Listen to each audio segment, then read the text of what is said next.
Welcome to the Lair, a place where interesting people you may know tell you things you didn't. So grab a chair and your favorite vice and get comfortable. There are no rules in the Lair, but there is Laura Babcock. You know her from TV, and she is not into media monogamy. Let's find out who else is in the Lair.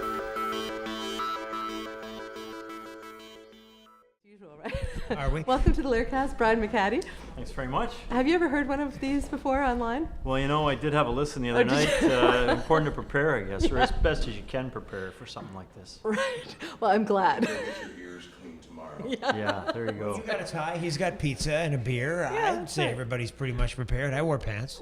And we shorts, half Short. pants. Yeah. Hey, Laura, where's the agenda for this? Yeah, exactly. Joy Coleman demands an agenda for every Should be on the meeting. website, right? Joy's website. That's right. Yeah. Well, you know what? If you guys, Joy's already live streaming all the council meetings. He'll have his own City of Hamilton website if you guys aren't careful. Did anyone get the deal today, Joy, for the website? Was it awarded, the web contract, or just a meeting on it? The contract's been awarded. I don't know. Don't know who? got it. The design will be coming forth in December. We've got a good team led by Jay Adams at the city. I think we're all going to be very happy with the website when it comes out. Awesome. The council is empowering good people to do it, which is what their role is. Who's answering that? Thank you. I know. That complimentary to city worker answer. I know, Joy Coleman. He's had a That's 'cause couple I'm here. pizzas. Yeah, it's because Brian McHattie's here. By the way, We get along well. this is Brian McHattie's Laircast, in case you were wondering, because everybody but Brian has talked so far. But Brian, if you've listened to the other Laircast, you'll know that we have kind of a free-flowing environment.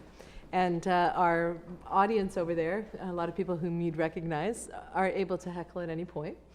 And someone wandered in to say hi to us, which is Carrie Gray from the morning show at Y108, formerly the Y108 morning show. We miss you. You're funny. Well, thanks. This was an ambush. I didn't mean to, really When I see hijack, someone like know. you walk by, I have to give you a microphone and say hi. Yeah, well, thanks. I'm still in Hamilton because it's like heroin. I can't seem to get it out of my system. I thought, you know what? It's just another market, just another bitch on the lipstick case. That's a wonderful tie-in for Laura's sign. You got the slogan right there. Hamilton, like heroin. heroin. Yeah, there you go. By the way, it's not my sign; it's council's sign, and I have no absolute. campaign. But I don't. But I don't care what the sign says. I've said this a million times. As long as there's a welcome sign on the highway, that's all I care about. It's a community that it was a family. And Methadone. yeah, maybe like methadone. And We need you back, though. I used to work out. Well, I still work out at the gym on lock, but those mornings Oh, it's without your hilarious, voice, pretty tough. I know. wow, You're so you worked funny. out to me? Yeah, that's right. Oh, it's probably more than music, actually. But Right. thanks for the music choice. You know what I used to do while listening to you? I don't really Yeah, want we to already know. hear about that. You worked out with one No, but I'm hand. just saying you're extremely funny. You're a real radio talent. I hope some market nearby picks you up so you can stay close to Hamilton. Well, me too, but I'm open to relocation. As a matter of fact, I'm kind of in hiding from the government right now because I still am a U.S. citizen. So Okay, on my don't face, get the U.S. government on my ass, all right? It's bad enough when I have to deal with in Hamilton. yeah, I know. We'll get you every country before I leave, like a passport of trouble. But I told everybody that I'm living in Mobile, Alabama, at the Waffle House. Nice. As assistant manager, overnight shift, as a waffle maker, because I figured that would be a good place for me to be, and I might end up on Canadian radio that way anyway.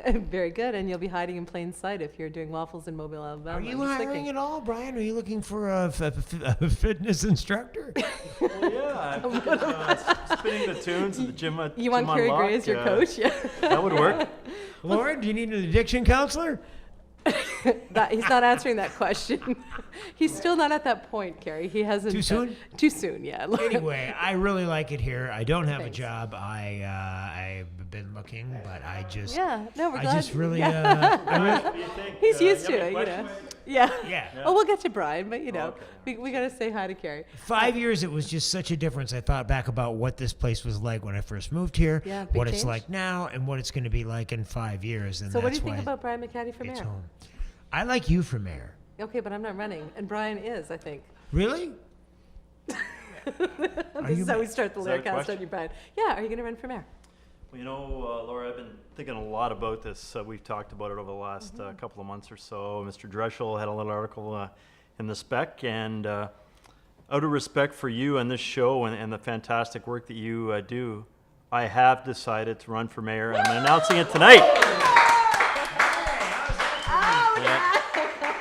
The Laircast gets the scoop. Well, it's a good thing I have our editor on standby so we can get this up tomorrow, just in case you were going to say that. Yep. Wow, thank you. That is Yep, really been thinking cool. a lot about it, and what better place to do it, your great social media skills. Well, and, can I take advantage of that, and yeah. can I tweet the breaking news right now? Put that thing down for It's Christ's breaking sakes. One news. media What are you at a kidding time. me?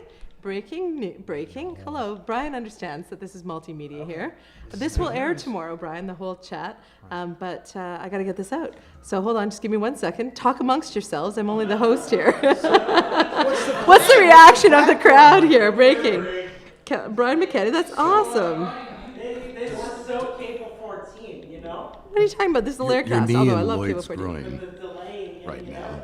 Oh, It's just not okay. gonna- Well, if you want to go help speed it up, notion go that for it, Joey Coleman. Council had Brian decided McHattie on the announces list and, like, he is running do for your colleagues know is my question. I've talked to some of my on the colleagues, not all of them. Laircast. Wow, that's awesome. So they'll find out. Most finding of out them, but right I've certainly now. talked to some of them. I think Okay, they- so Yeah. this they all follow me on Twitter. completely cock blocks Fred, though, right? There is no need. You'd have to ask him that. No, of course, you're the one who's in, so there's no need for Fred, or else, come on, that you do have a similar voter as a primary target. In theory, potentially more, Well, we're hoping. right? More, yeah. Right? Yeah, no, I think that's fair to say. I supported Fred last time for mayor, and I think actually the only ward that he won was Ward 1, which is my ward. So, yeah, he's a good fella, but he was the mayor last time. Now, with mayors, is there a connection between Hamilton and Toronto? Because I'm thinking if you work out every day, and then you look at Rob Ford in Toronto, These are different levels. right? Bacon and crack. I don't see the two of you bonding at all. I think Brian Yeah, can bond it'd be with tough. anybody. There's He's a got to pretty be nice guy. some common connection there, but I can't see it right now. So yeah, football. There you go. So I I'm like al- football. I'm already getting responses on Twitter, Brian. People going, what? So they want proof that you've said it. So let me just get proof here. Okay. And there's proof that you're in the Lair. And now, because Joey Coleman, I think I can send out a quick little video message, can't I? Faster than I can an entire Laircast. So just because Joey is already harshing on our turnaround time, can you repeat that for me on camera now, Brian? Well, Laura, I've been thinking a lot about running for mayor, and in honor of you and this program, the great social media and fantastic work you do, I've decided to run for mayor of Hamilton. That is super cool, guys. Here in the Laircast, we have the breaking news. Let me be the first to kiss your ass. You're never going to get a clip without Gary Gray's comment in it. I'm sorry. That's That's awesome. historical. Do you know what it is? Historical. So, Brian, on a serious note, now that I've got this out there for the whole world, what was the deciding factor for you? Because we have talked about it. You've talked to a lot of people about it. What was it that finally said, I'm going to throw in? Well, it was an opportunity to talk to a lot of folks in the community over the last couple of months, and what were their thoughts, what kind of support was out there, how would the fundraising work, and those important questions. I was also had a chance to talk to the young entrepreneurs at the Chamber of Commerce, get a sense from them, and those guys are the future, the present and the future, and great response from them. And I think what sealed it for me was the CBC Ideas show a couple of weeks back, which really the talked Shadow about of what Steel? Hamilton was, Shadow Yeah, of Steel. wasn't that great? What Hamilton was, what it was in the 70s and 80s, the urban renewal stuff, and then the really exciting turnaround we're into now, and the opportunity to be a part of that. And I just listening to that, you're saying, geez, first of all, why didn't they interview me? And then second of all, I want to be the guy to lead that city. So, in the shadows, I love to see people declare this early on. And some candidates have done it in the Toronto election. We were talking about that earlier tonight. By the way, Matt, you missed it. Brian just declared he's running for mayor. Matt Green just came in. And Matt, you're running in a Ward 2, aren't you? Ward 3? I will not be running in Ward 2. Ward 3? I'm getting my numbers right. Yeah, all right. The announcement tonight is Brian's. So some people in Toronto have come out, former councillors, and they've said, to really give it a serious run in this day and age with social media, with an incumbent and all of those other factors, you really have to get out early. And so I admire that you've done that, because there's been talk of other prominent people in the community running for mayor, but I think you're the first to really say unequivocally, I'm going for it. Yeah, So and what just, led you to do that now instead of waiting till January or the typical waiting till closer to the election? Well, part of it was driving my wife nuts. This week I'm going to run for MPP the next week. And she said, buddy, make a decision. So part of it was that. And it's just the right time for me as well. I mean, my wife Elaine is 110% in favor, which you've got to have the family support for this kind of an initiative. Right. My son, 24-year-old Mitch, just finished his master's degree in political science, so he's gung-ho to play a part and the difficulties of finding a job when you're 24 years of age is sort of part of the story as well, to try and find ways to employ youth in our city and really focus on that. So it was really reflecting on all those things. And 10 years into the job now, with 10 years as the Ward 1 councillor, I really felt like time for a change, time to do something different. Plus, there's a bunch of neat Ward 1 folks running up my back to be the Ward 1 councillor as well. Yes, So. that's true. Some of whom might have been here tonight, but they're recovering from their wedding on Thursday. Something about a wedding, yeah. Lauren's got some issues with sinus problems. Kaplan! Oh, it's Kaplan. No! No, Kleenex, he's not running Kleenex. again, is he? No, he's not. He wouldn't. He wants it. Oh, no. So yes, you've got a bunch of people who want Ward 1, and they're great people. Yes. Some of Lauren sneezed all their names. It's not like it's a big secret, Lauren. Yeah, Deirdre Pike might run, right? I happen to sneeze. Who was your second sneeze? Pottising. Oh, Pottising? Tim Pottising. Tim Pottising. So there you go. But the decision for you, obviously, is not people who want the job you've had for a number of years. It's whether or not the other job is for you. And with Kathleen Wynn's saber rattling of today about a spring potential election, that takes the provincial off the table, right? That's right. So it is a big risk to declare at this stage in the But game. it doesn't take federal off the No, table. it doesn't. And Trudeau mania will sweep the nation in 2015. And we have, I'm not putting words in your mouth, but there was a former left of center mayoral candidate who pretty much sprungboard his mayoral campaign all the way to Ottawa. And as there is a majority government and there is a date, that has to be a plan B. Nobody runs for mayor thinking they're not going to win. But that can still remain an option moving forward. At the very least, you will have elevated your citywide profile. So the question is, if that is a consideration under the new configurations of the boundaries, would you take Christopherson on head on, or would you move to the western one? Well, that's been something I've been thinking about the last year. I mean, both the NDP and the Liberals have been knocking on the door, especially with that new riding. Great potential in the new riding. Anytime there's no incumbent, it's always an opportunity. But no, Lauren, I'm not interested in federal politics. I'm interested in being mayor of Hamilton. This is a serious run at mayor, and I'm focused on that. And if that doesn't work out, I'll be the former Ward 1 councillor, and I'll be looking for a plan B, but it won't include federal politics. I'm focused on the mayor job here in Hamilton. I'm just going to ask one last question, then I got to eat some pizza, okay? Because I can't answer this question. But being away from Hamilton for a little while and calling it home after 36 different cities I've lived in, it's very unique. But what is it that you would miss the most, or what makes you the proudest to say, I'm a Hamiltonian? Ooh, that's a great line. Yeah, I think the best part about Hamilton is the size of the city, and it's a big small town, right? So you know so many people, and you can get things done so quickly compared to other larger cities, or maybe even smaller cities where there's other issues. So to me, that's it. It's the grittiness of Hamilton as well. I mean, I know we're on an upswing now, and we're all polished and everything in some parts of town, but to me, it's the gritty nature of this place. It's a very real, under your fingernails kind of place. And you just love that kind of thing. You know where you're from, you know the buildings, you know the Gore district, and you know all the neat places in Dundas and Flamborough and all over the place. The fantastic natural areas we have in this city, you know, the Dundas Valley, Coots, the escarpment. But I think more than anything else, it's the people that make things happen, and being part of that as a city councillor, and of course, if I'm lucky enough to be successful as mayor, that's the part that I would miss if I wasn't part of it. I love the gritty comment, because I actually was picking a filter for the photo, your historic photo of your announcement in Laircast, because Joey Coleman, even though I don't have the Laircast up, I am doing other media, and I put a gritty filter on it. And just when you said gritty, because that's it, right? That's what makes you fall in love. I'm not from Hamilton either, Kerry originally. That's what makes you fall in love with it, is that, you know, the politics here, as Terry Cook always says, is live rounds. You know, there's a sense of true engagement, of true passion. I've worked in other cities and been bored. You know, they've had lots of nice things, but they didn't have that grit. They didn't have that sense of, we're great, we know it, we're going to fight to be greater. And you really have to love that, I think. So my question is, how do you, with all the, as you said, there's some real advancement in certain pockets of Hamilton. There are things that are moving well. But how do you lift, as a mayor, the entire city so we don't become a tale of two cities? The people with the advantage who seize on all this new interest and the people who are left behind. How do you kind of bring everybody along? Yeah, Laura, that makes me think of your the video that you did about the tipping point. Right. And I said at that time that we're not there yet. With a lot of great things happening if you're downtown across from City Hall, it's fantastic.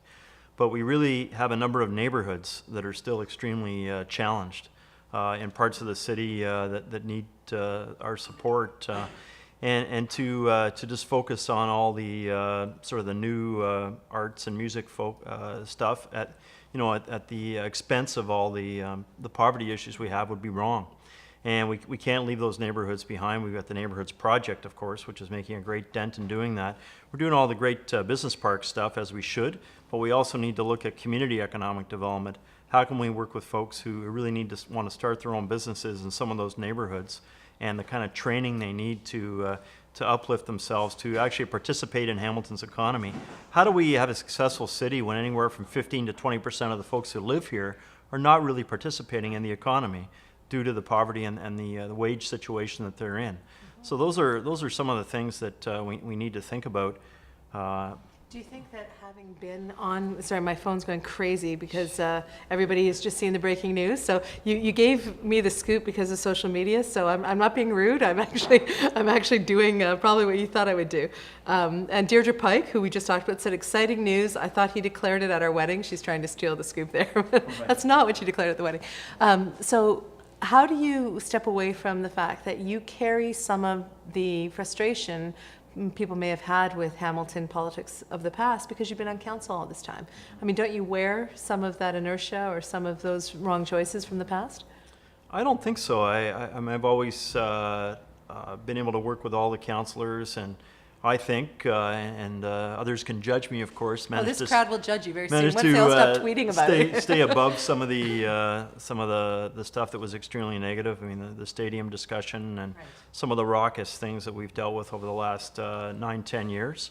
Been able to build coalitions, I think, to get things done in like council what? and outside. So I'm asking you what, because I think people, myself, I'll speak for myself, have felt as though in the last couple of years, council has made some strides. I've seen some light at the end of what we thought was the political tunnel.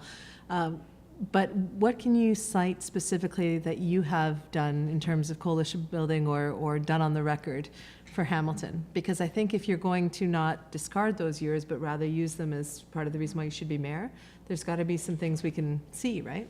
Yeah. So what would they be? Yeah, so in addition to all the ward stuff that I've worked on, I think what you're talking about is the citywide type initiatives and helping the what city. can I point to and say, Yeah. this guy was Yeah. not part of the inertia or the mismanagement or Yeah. whatever of council, he did stuff. Well, I was looking working for on trying to leadership, get Brian. CBC to come to Hamilton. I began Okay. working on that in 2004. And of course, they eventually came, not yet with the full radio station, so we've still got work to do. But they've got the digital station, which I think has moved us ahead on the media front. Okay. I worked on protecting the Lister block, which actually had to kind of go around council on that one, Right, you went directly to to the the province province, on that, yeah. and came back with $7 million to get that building restored, which I think is an icon of downtown renewal, was an icon of downtown decay. So those are some of the things. The municipal law enforcement initiative, we were in terrible shape back in 2005-06, where we just weren't enforcing a lot of our bylaws. And I worked on that to get that team up and running, working mainly in the lower city and parts of the upper city where the work was needed, and then brought in the proactive bylaw enforcement program through a community liaison committee that Councillor Whitehead and I led in 2008. And that was just made full-time by council last week. I'm actually tweeting your answers, just so you know, Yeah. because I want people to get all of this stuff that you're saying now. Brian Go ahead. showed up on council as the go-to counselor for environmental issues. Absolutely. And then became one of the, and depending on the file, Right. go-tos on all things urbanist. Correct? Is that right? From heritage files to other, That was yes. your pigeonhole if you had one. Yeah. No, but environmentalism certainly moved into other That's things. where I came from, Laura and I. Absolutely. Yeah, there's no question about that with my background, fighting the Red Hill Expressway and that sort of thing, and Yeah. protecting natural areas, biodiversity, climate change, that sort of thing, sure. I'm thinking, I'm not tooting the horn of your CV, I'm thinking about the mayoral race. So from an environmental, as what we first knew you as, to an urbanist, how is that going to play with, we know how that, well, we assume we know how that plays in the lower city, but how does that play in the suburbs, and more importantly, on the mountain? Because we've got an incumbent mayor, for all intents and purposes, who will run again, who is politically centrist, is probably the best guess, because he's left on some things and right on others. No, but I think that's the easiest way to, he's left on this and right on that, so centrist makes sense. And certainly rumblings of a other candidate with more right leanings. Right. How does this all play Yeah, out I in understand your what you're mind? saying, Lauren. Yeah, and there's no question I'm going to have to be clearer on that part of the work that I've done. One of the early things that I did was get involved in Vision 2020 back in 1990, which was an effort to bring environmental, social, and economic issues all together as one. And the idea that we wouldn't be bottom line. successful, triple bottom line, we wouldn't be successful unless we achieved all three bottom lines at the same time. Economic bottom line, great stuff, but what about the environmental impacts, the poverty, social justice? So that's work that I began in 1990 with Vision 2020. We're just working on Vision 2050, actually, is going to come out, engaging citizens in the next little while. 2020 is getting pretty close, so we're going to renew that vision in the weeks ahead. But I need to focus on talking about what I mean by economic development. Some folks are totally focused on business parks. Other folks are totally focused on the downtown. What I want to bring forward is, how does Hamilton get the most jobs for the least public investment?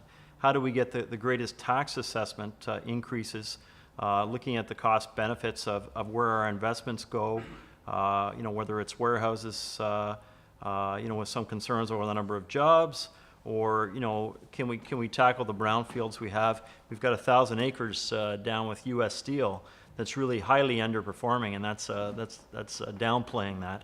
And how do we get that 1,000 acres turned around down in the Burlington Street area? How do we camp out in Pittsburgh to make sure that happens and get that to productive baylands again? I took a tour of the Port Authority with Bruce Wood from the Port Authority. I was the only councillor to show up for the trip, but I enjoyed the boat trip that morning, and it's just incredible down there, the amount of land that we still we need to turn around from a brownfield perspective for further industrial use. We still got one of the busiest harbors in the whole of the Great Lakes. And there's lots of other land that's already used there, so we definitely need that new land.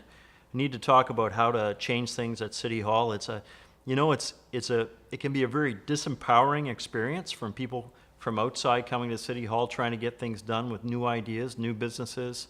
I can tell you it's disempowering for a city councillor trying to make change, dealing with the bureaucracy that is City Hall. So how do we set targets? If it's an 18-month development turnaround, how do we set targets saying it's got to be 9 months? If it's a project, even a park or something like that, how do we set a target that's got to happen in half the So let me time? ask you a couple questions. You took a little dig at council there. It was a gentle dig, but a dig nonetheless, when you said you were the only councillor who showed up for that port tour. Right. And one of the things that has, I think, defined our current mayor is the antipathy. I can't say that word. No, not antithesis. The antipathy. The antipathy. There you go. Tongue twister of the Lair. It's only the first hour. Yeah, exactly. I'll never get that word right, no matter how much I drink.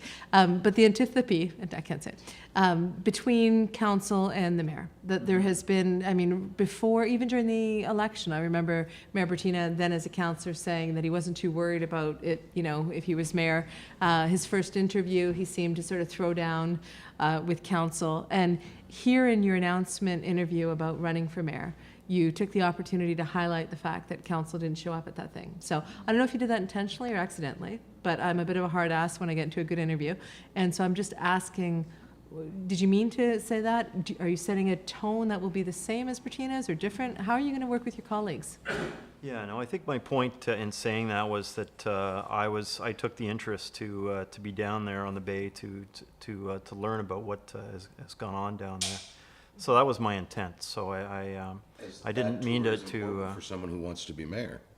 Well, it is, but I've gone on that same tour in past years as not in well. your Councillor ward. Ferguson was on the tour last time I was there. So the reason but why I'm driving at no, that- let me yeah, go ahead. touch on that though, Laura, because it's Sure. important.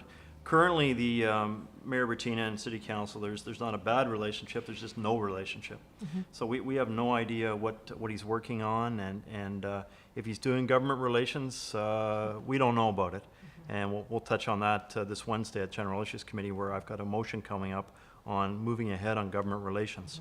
But it's really important, I think, and having been a councillor for 3 terms now, served under Mayor Deanne, Mayor Eisenberger, Mayor Bertina, is to have that relationship. It seems to me that if a councillor can achieve their top 5 projects in their ward, and the mayor can play a role in helping with that, being citywide and spending times, whatever moral authority the mayor's office has, it's moving the whole city ahead. So you take meetings Yeah. with councillors if they requested them? Oh, to of find out their course. priorities? Yeah, I mean, that's where I would start when I was elected, is to meet with each councillor. What's your top 5 priorities? How can I, as mayor, come to your community meetings, play a role in encouraging staff to do a bit more, move a bit faster, working with Chris Murray and others to achieve those. The reason why I picked on you for that, Brian, is because the first time I ever met you, I think I was doing a Red Hill story for Cable 14. You were doing some bike path thing or something, some environmental story, way before I think you were even on council.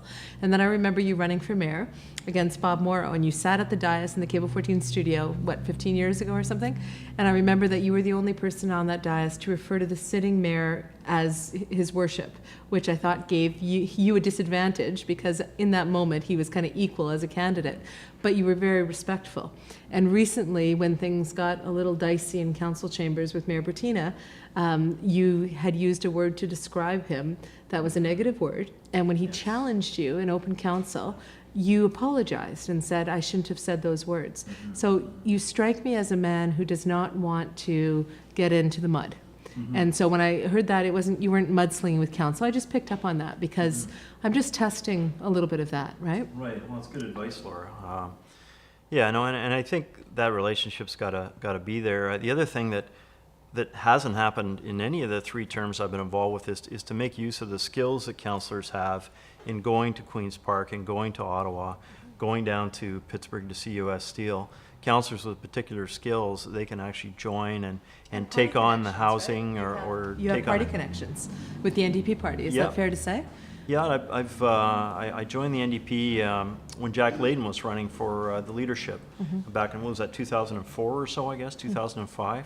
And there was a city councillor who was running for one of the top jobs in the country. So that inspired me to get involved, to be able to vote for the leader of the NDP at the time. My grandfather was involved with the CCF way back, and we're all fans of Tommy Douglas, turned on by those kind of speeches and stuff. So that was in my. Boiling in his skin. So one of the things that I'm going to get ahead of Lauren for a second here, Lauren always piles on the OShow with me that, Hamilton will never move past where it is if we continue to elect NDP, right? You always make this argument that we need people in power. No, not until federally and provincially NDP becomes Right. mainstream. Which Now you don't think will ever happen, ergo your argument. So how is an NDP mayor going to advance the city if Brian wins? in terms of I'm asking- intergovernmental relations. Well, I'm asking the question that I imagine A you're... declared NDP mayor of this city is not a benefit to a liberal provincial and a conservative. Now, a neutral is preferred, and in aligned with who is in power is even better. But how can that possibly be a good thing? Do you want to hear something funny? The Hamilton Spectator's now following me on Twitter. There you go. That's what you get for breaking news. Are you sure Larry didn't give this news to Emma first, though? Sorry, that's an inside joke. Go The ahead. ability to work with all 3 parties is critical. We had, we had that discussion with Mr. Bettina when he actively supported Dalton McGuinty in the leadership. It's a bit of a challenge, and I can work with all 3 parties. I do. The Liberals asked me to run in Ancaster Dundas. I'll give you an indication of of how that feels. Yes. And you need to be able to work with all levels of What government if and all Trudeau parties. picked up the phone and saw this tweet and he said, "Uh-oh, no, I want that guy" in 2015? What if the call came from Trudeau himself? Well, you know, he's an intriguing gentleman, no question about it. But I'm focused on the mayor of Hamilton. And so, as mayor, I have a vision in my mind, Brian, of what the next mayor of Hamilton could do within 24 hours, just in terms of Hamilton is the it city in the country as far as I'm concerned. We have that narrative going. It's exciting. And I think of moments when Calgary or Winnipeg were at that turning point and their mayors became instant national figures, you know, because there was something happening in their communities that was exciting for the rest of the country to follow. So I have been disappointed that our current mayor has not seized on that narrative nationally. I see it everywhere I go outside of this city. There are bigger stories happening about Hamilton than we seem to be owning. And I would like to know what you do in that first 24 hours to make sure that you're seizing that kind of national momentum that we have out there. Well, I That's a think, tough question. Go ahead. yeah, well, I certainly wouldn't want to give it a bit more thought if I'm actually in that position, but I think, you know, putting out press releases that, you know, that I've been successful due to the voters in Hamilton to become mayor, and just outlining a little bit about the platform that I'd pursue in the first 90 days in that period of time, which would be about creative industries and focusing on the music and the arts, and, you know, really inviting engagement from folks like Naheed Nenshi and the creative mayors we have across this country. And to me, you know, Hamilton is not as much competing with the GTA anymore. We're really competing with Winnipeg and Calgary and some of those middle-sized cities. Who's going to be the best middle-sized city, the most successful middle-sized city? Who's going to attract industries that could go to any of those exciting places? So you're How do we get there in cognizant of Hamilton? that, you're cognizant of that bigger story, because I'll give you a case in point, and jump in, obviously, Lauren, anytime. But there was a tweet that went out by is it Tom Harrington at the CBC, Rob? Some big journalist at CBC sent out a tweet about the fact that that Flaherty had given Toronto that transit funding, right, for the Scarborough subway extension. And I immediately followed up and then Tom Harrington said the mayor of Montreal has just sent out a press release demanding the same funding. So I tweeted out, "Okay, Mayor Bob, let's go. You know, we're in this window of pressure from major cities. It's time for LRT push." And Tom Harrington retweeted it. But my point is, as mayor, are you going to have your finger on the pulse of opportunities that exist beyond our little community? But I think that goes back to the further point that Rob Ford in his re-election will talk about his relationship through conservative Sure, of course. That's how we got the uniting money. Yeah. as how the money came. And I think there is a serious argument to be made over the years of Hamilton has received the fuzzy end of the popsicle. Right. Because we've been on the political outsiders for too long. And this is why I'm asking, how Brian, are you aware of those bigger opportunities? I think, Laura, if I can just jump in, I think it's the government relations work that we simply haven't done. We've been nowhere on that. If we've been successful as a city, it hasn't been because we've been developing relationships at Queen's Park or developing relationships in Ottawa. Deanne did a decent job at that. He really did. And that's what we need to do again. Yeah, you know, they Team Hamilton, right? and They got the on Liberals. Wednesday, I've got a motion going to General Issues Committee meeting, and it's to actually set up a Hamilton Day in November at so Queen's glad you Park, and in November joining FCM, all the Federation of Canadian Municipalities Because it's been a couple folks of are going to be years, in right? Ottawa. It's been a couple of years since we and did this that. government relations strategy, if you look at it, we moved motions in 2011 and 12 and asking the mayor to move on that, and it simply hasn't happened. Part of this motion as well is asking the mayor to brief us on what activities he has been undertaking at Queen's Park in Ottawa over the last couple of years. We need to jump off from whatever he's been doing to develop and we've got 4 key priorities in our council strategic plan. So we've got a sense of what our priorities are, and we need to move on that, and that simply hasn't happened. You've got an enraptured audience because the Laircast is never this quiet, Brian, just for starters, just so you know. And I turned off the ringer on my phone because I got so many tweets and Facebook posts coming through here. But let me ask you this question. You know, for all of the good intentions you have and experience you have and the platform you've laid out here, it really does matter how you differentiate yourself from the field. And to our best knowledge, Lauren, Councillor Ferguson is going to run. Well, he didn't deny it when I put it to him at tip, but that doesn't mean anything except that I'm sure he's going to run. And Fred Eisenberger, still very much in the race or thinking about it. I agree, given that I think the two of you split each other's appeal in some ways. But supposing that it is a field of 4 mighty Hamilton politicians, right? To credit. What about Larry? Well, I think if Fred gets in, Larry might have to, because, you know, how can he miss round 3? But let's just say it is 4 of you, all of whom obviously have the bona fides to be mayor, obviously all have the profile to be mayor. Some have done it once before. How do you differentiate a Brian McHattie candidacy from the field? Because that's what the talk will be tomorrow, right? We're going to give a whole segment to this on the OShow tomorrow. That's going to be what we'll be dividing up is, do you have a chance? Yeah, I think, you know, I'll put out the progressive creative work that I've been doing ever since I've been a councillor, but even way back before that, I mean, 1987, when the Hamilton Harbour Remedial Action Plan began, I was one of the first stakeholders on that. And I'll argue that that is continues to be one of the most important changes we've seen in the city, the cleanup of the bay. Just the announcement today of Randall Reef moving ahead. Yeah. And of course the Bayfront Trail and all the recreational work as well. Vision 2020, which is our sustainability vision, which we won lots of awards for in the early 90s and continued to renew that through the 2000s.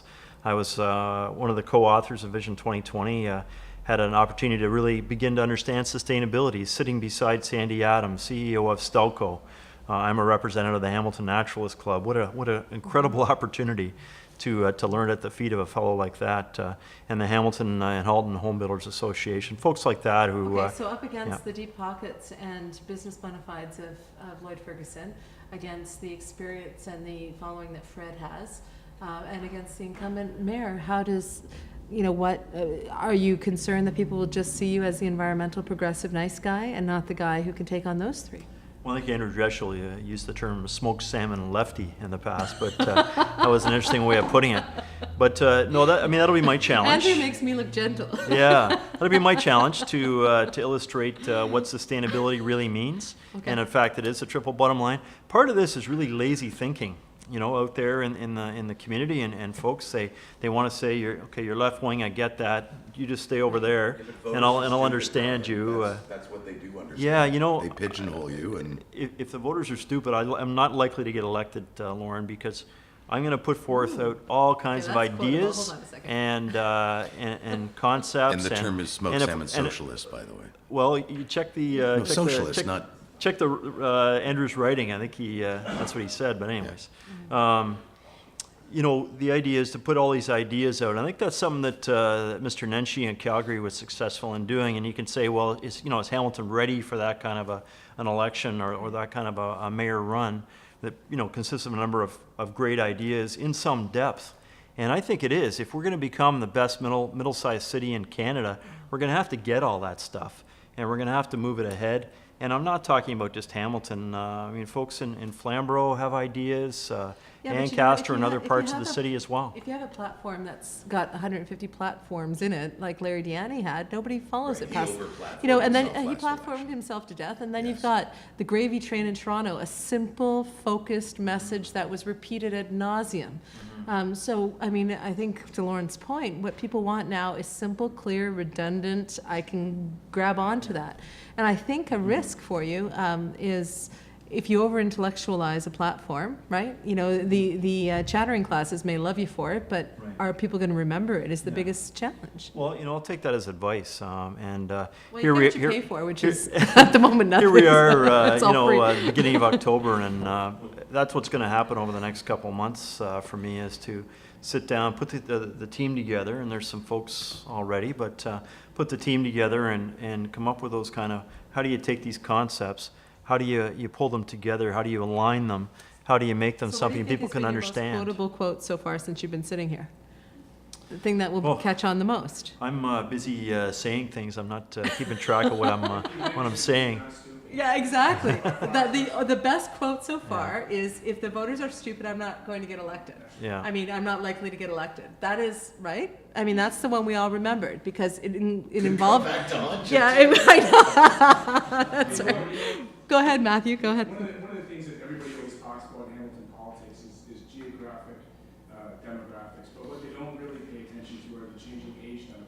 And I think his progressive sensibilities will lend very well to the under 50 crowd, whereas the other candidates are going to be very hard pressed to make that traction in a kind of younger, progressive, intellectual, new constituency that's emerging. So you'll find progressive people living in Bimbo. It won't matter. You'll find progressive people who've decided to move to Waterloo. Yeah, but he won't get elected just on the progressive vote. It's under 50, and it's a major voting block. Yeah, but you need more than that. You need a broad-based appeal. You need a Mr. simple... Green is assuming that everyone under the age of the 50 is progressive. Not all. Well, we've all met you. This is You're true. at I've met your 43. friends, Lauren. I do understand that.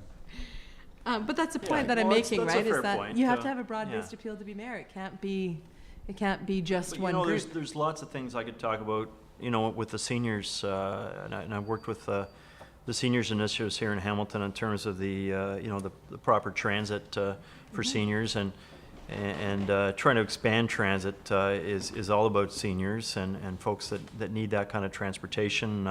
You know, I've for about 9 years now, I've been president of City Housing Hamilton, and we've got all kinds of seniors buildings across the city. We need more seniors affordable housing across the city.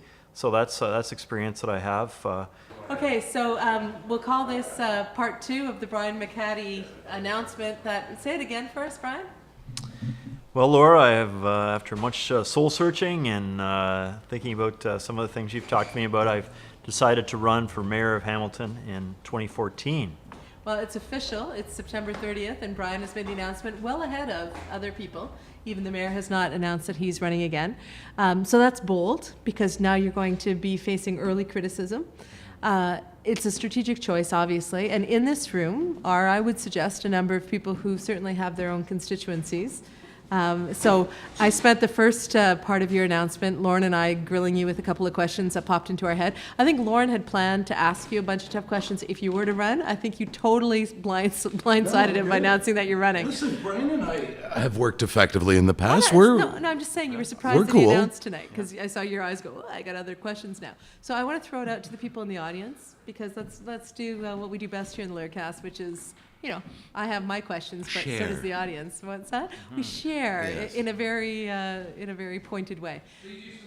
Please use the microphone, guys. Where is that mic, Rob? Did Carrie Gray grab it? You guys have it. Okay. Can you help us out, Matt? Let's hear from people. Who wants to weigh in, ask the candidate questions, give them a tough time? Let's start with a man we all know, Graham Crawford. Well, Brian, I mean, I'm thrilled to hear this. I tweeted already that now I've got somebody to vote for, so I'm happy about that. But that may have been obvious. I watched there was an Nenshi documentary, or a documentary last night on Omni about Nenshi's campaign, which I watched. And it doesn't really matter whether you saw it or not, because I know that you know about the Nenshi campaign because you mentioned it already. What did you admire about what he did, and is there anything that he did that you'd want to sort of either emulate or you're already in sync with that would probably show up in your campaign? Well, I mentioned earlier, Graham, the idea of presenting ideas, very clear ideas, a set of ideas that people can try and connect with and play around with themselves to see how it fits in their view of Hamilton. His use of social media is certainly masterful. There's no question about that. And you know, the other thing about him that I think is great is his humor as well. And maybe that's something I need to work on. My wife tells me I'm way too serious. But that's something that Nenshi did as well. And of course, most recently, with the awful floods in Calgary, he stepped right out front and took the lead and was everywhere across that city and supporting people and doing the daily updates for Calgarians. And that's something I admired. If I may, Mr. Crawford, the people of Calgary somewhat jumped on board of an Obama-like swell to vote for something that was exotic and new. He was young, he is of color, he is not a staunch conservative.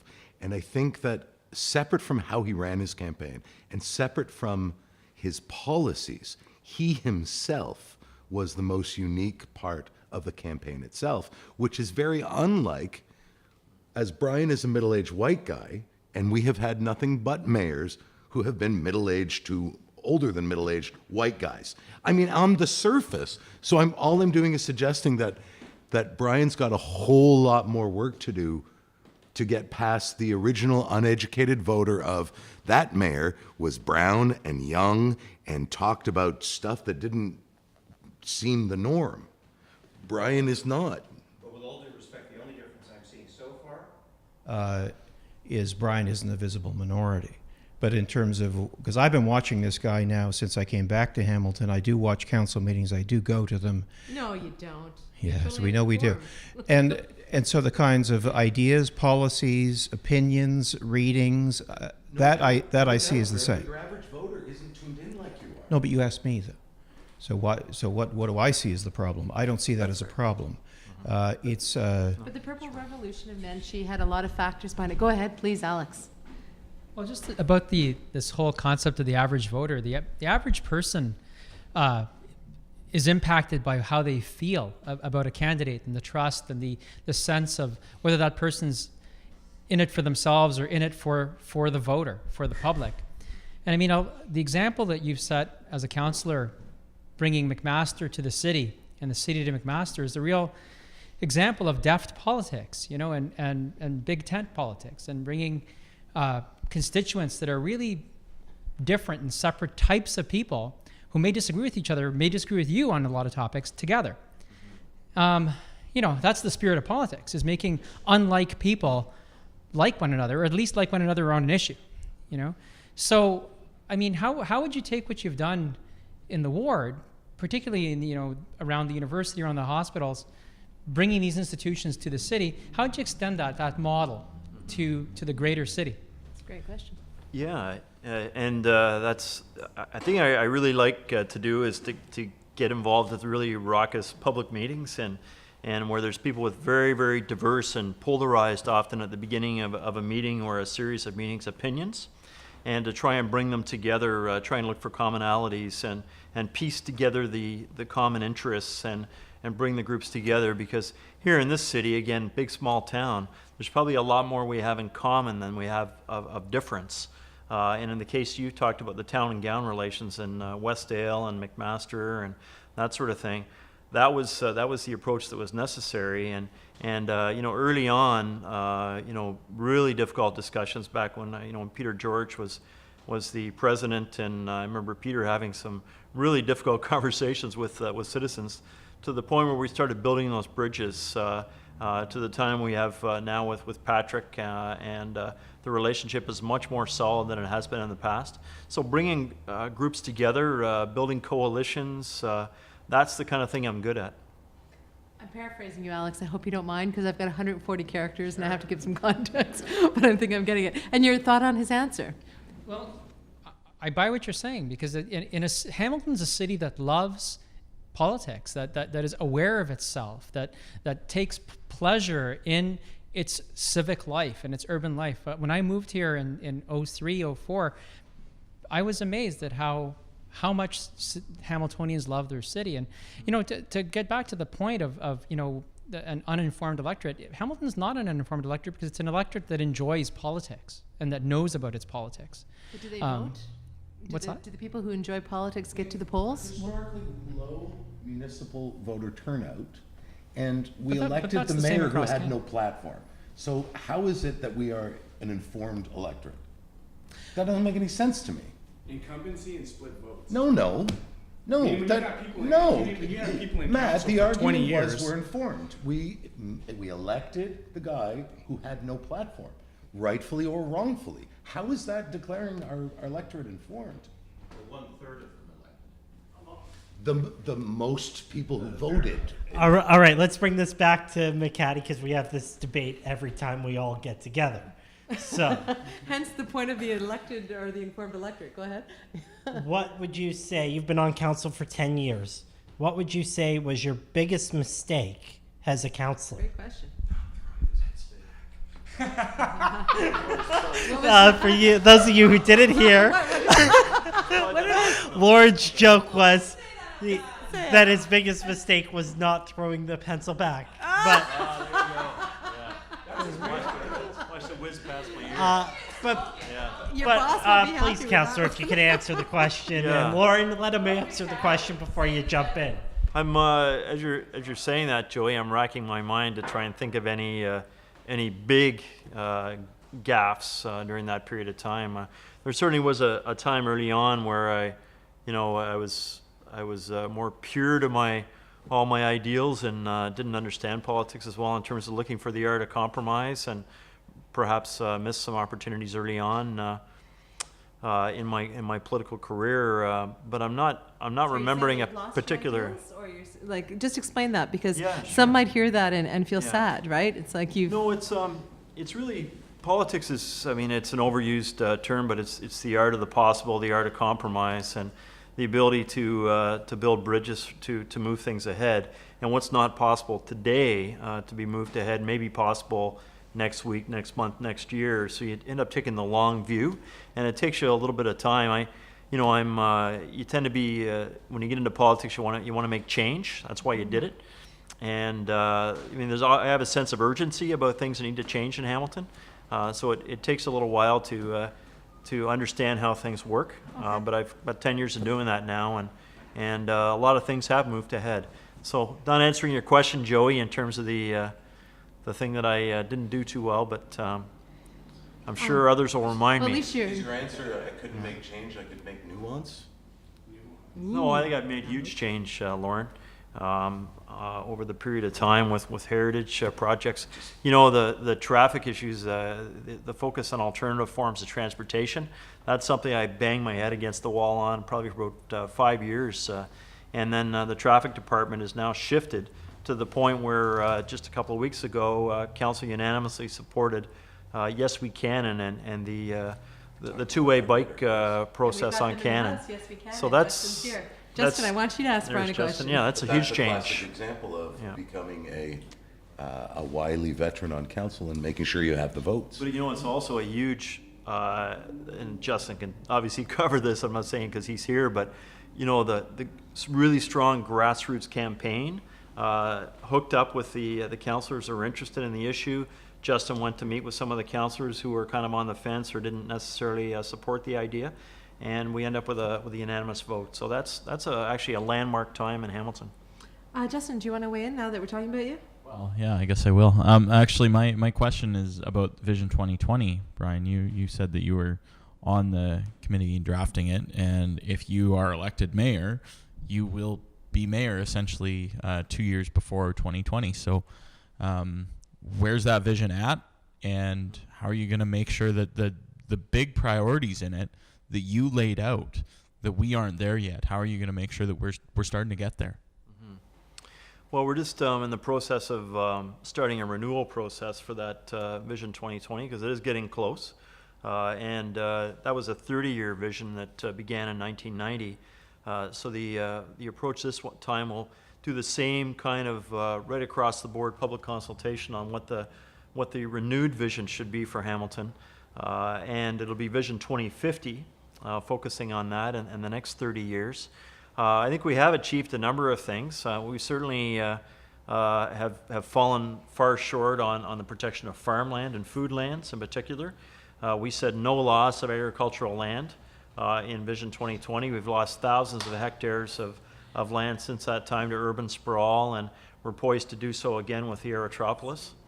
So there are certainly areas we haven't done so well on, but other areas we have succeeded. The protection of natural areas, we're A or A plus on the report card on that. So it's a whole range of things, and we'll have to regroup around the new discussions which start in 2014. I think my question with these big plans, with the long timeline, the 30-year timelines, is I always have as a policy guy, I've always had a significant problem with them, because I see these 30-year visions and I see very little as far as like implementation and actual year to year, step by step. How are we actually going to achieve these things? And that's my concern, is like, if we're going to be if we're going to take a look at Vision 2020 and we're going to say, oh, well, we missed a bunch of these targets, let's start talking about 2050. It's like, no, let's talk about what we missed on 2020 and how we can address those. So you're right. Those broad plans provide the vision, the general goals, and this sort of thing. But the implementation happens on the street. We've gone from I think 3 community gardens about 5 years ago to over 100 across the city now in terms of the local food movement. and that's really taken off. All the farmers markets have opened throughout the city. You know, we've advanced other things. I mean, the transportation issues tend to be changed through traffic transportation master plans per neighborhood. And we've you know, looked at the poverty issues, and we've got many fewer folks living in poverty than we did, if you can believe Mr. Harper's new census method, which is a challenge, of course.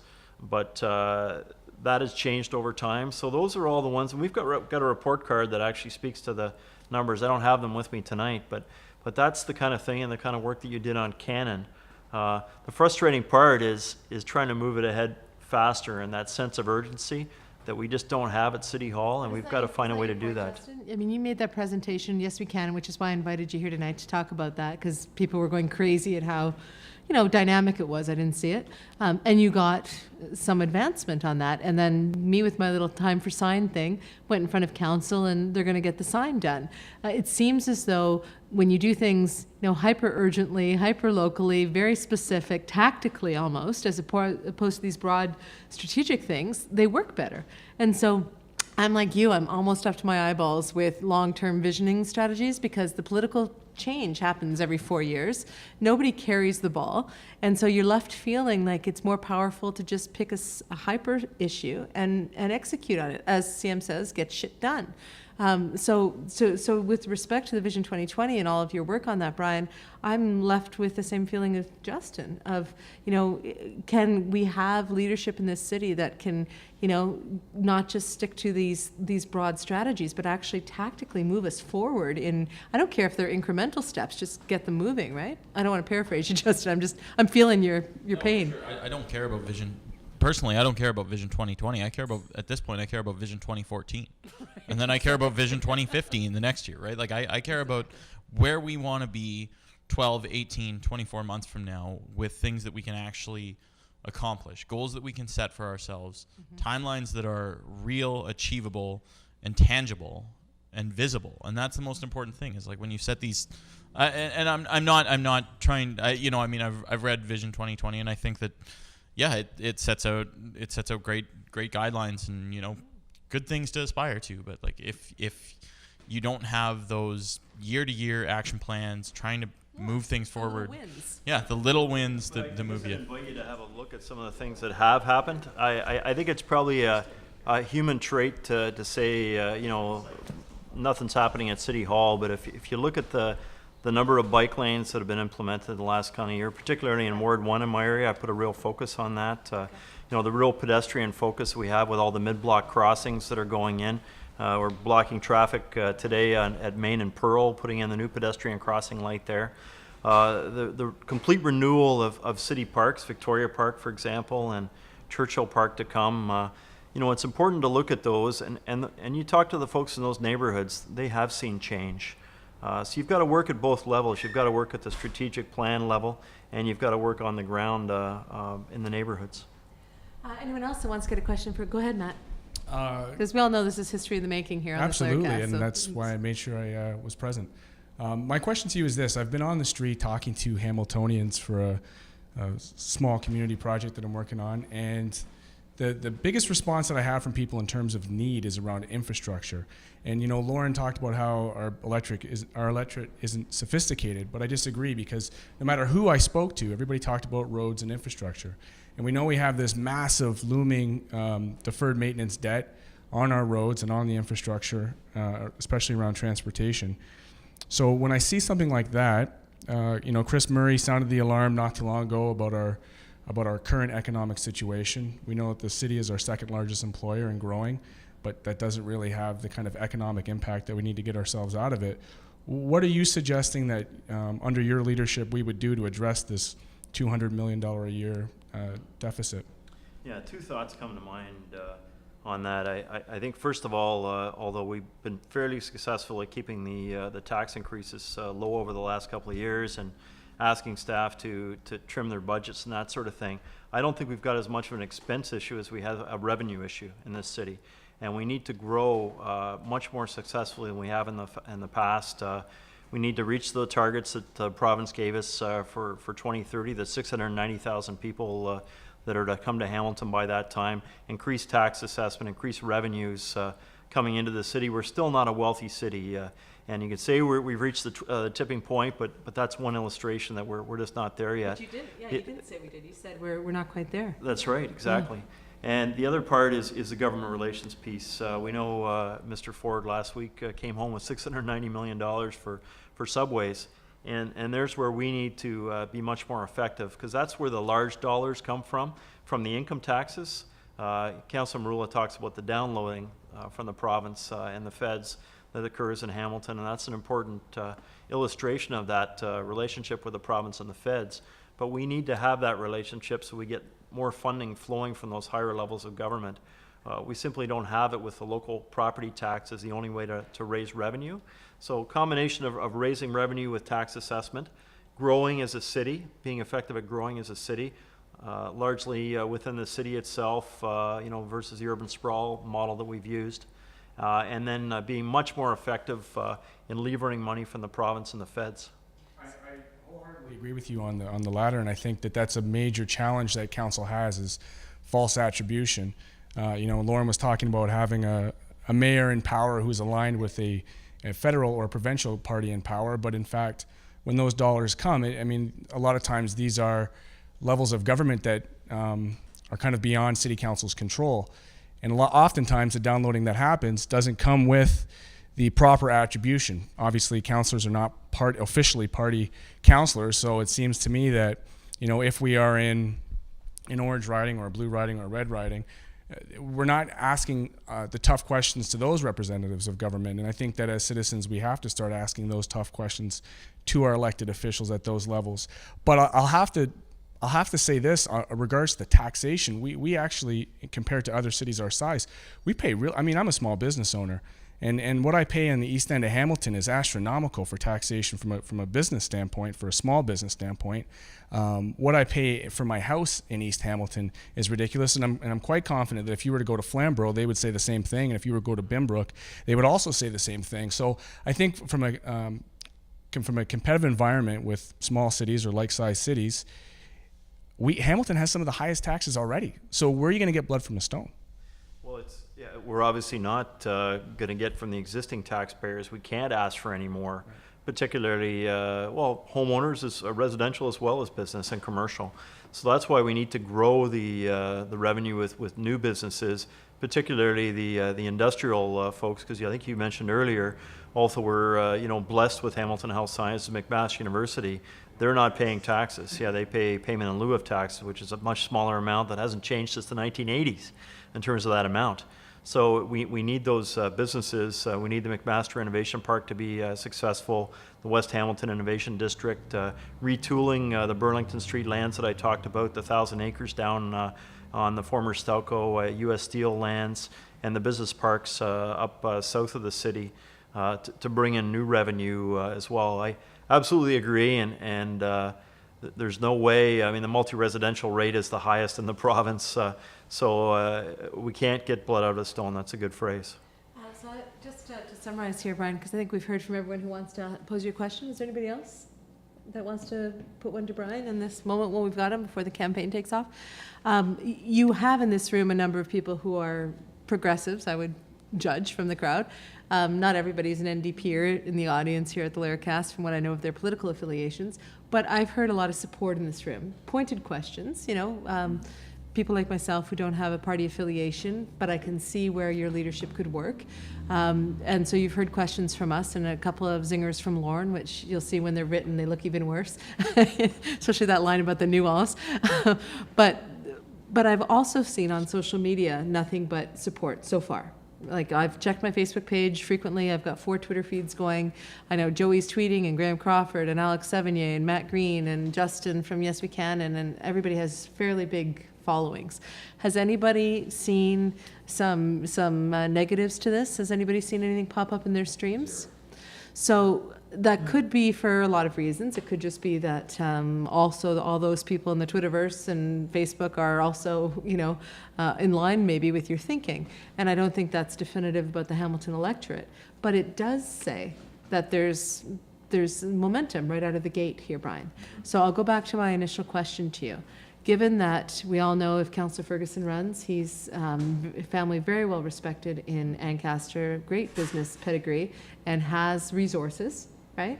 If the mayor runs, he's got incumbency and he's got a fan base. There's no doubt about that. And if Fred Eisenberger runs again, you know, he has some progressive bona fides as well. Given that we've seen nothing but, I was just saying, Lauren, I asked everybody, I've seen nothing but excitement about this candidacy online. I haven't seen any detracting comments yet.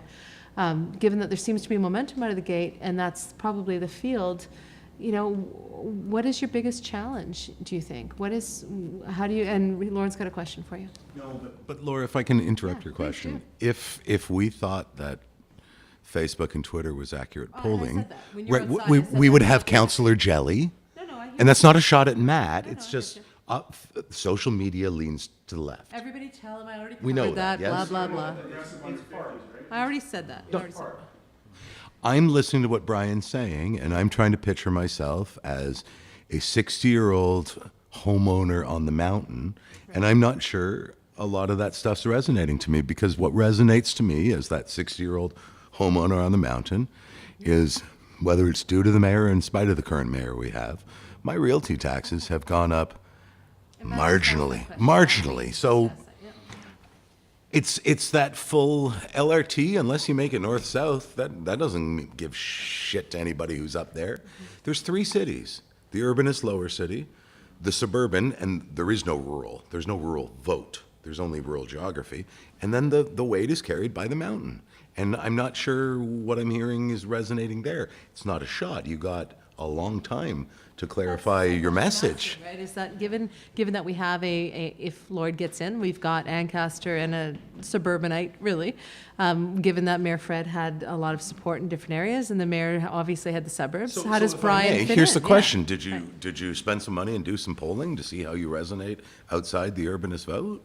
No, I haven't spent any money yet at all on this. I mean, there may be money spent after January when the campaign actually starts. But no, I think you've hit on an important issue.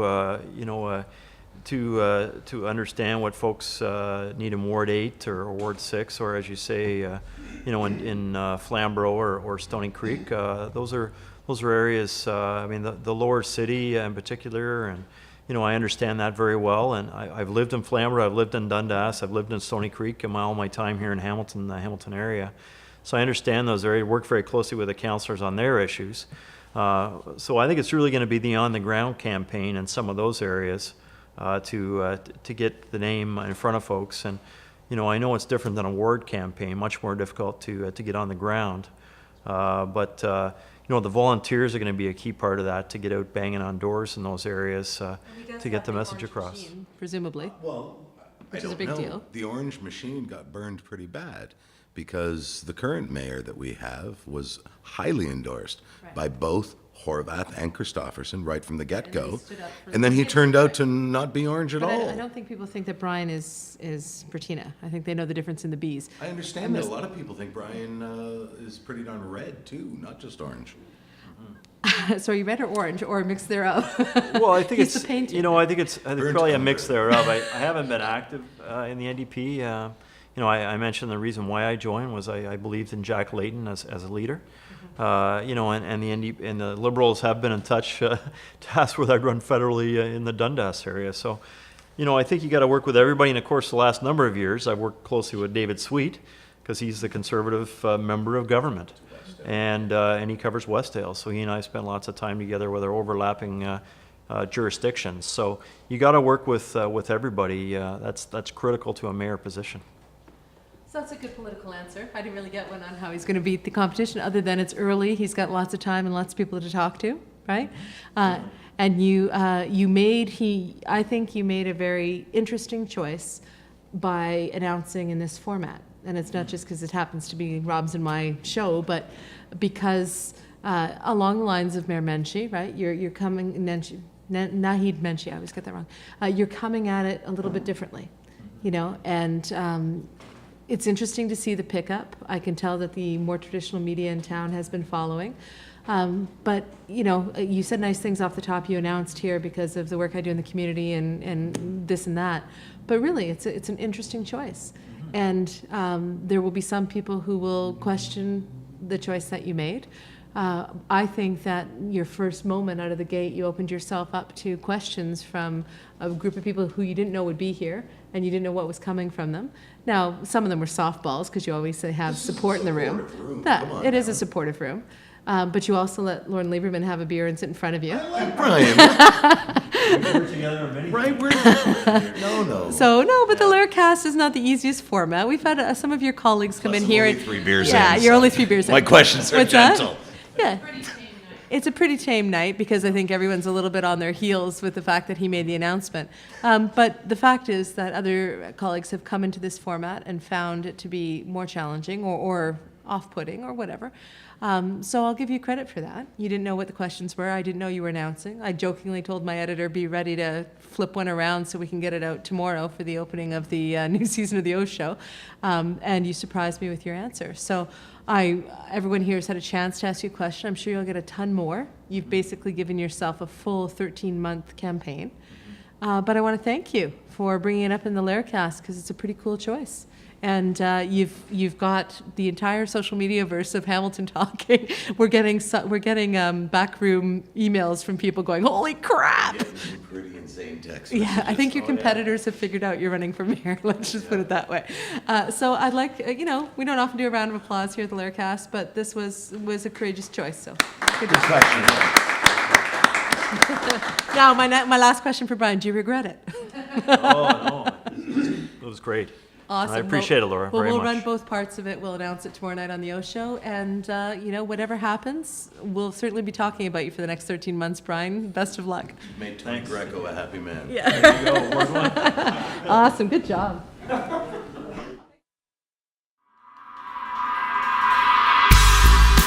Chats in the Lair is a Power Group production.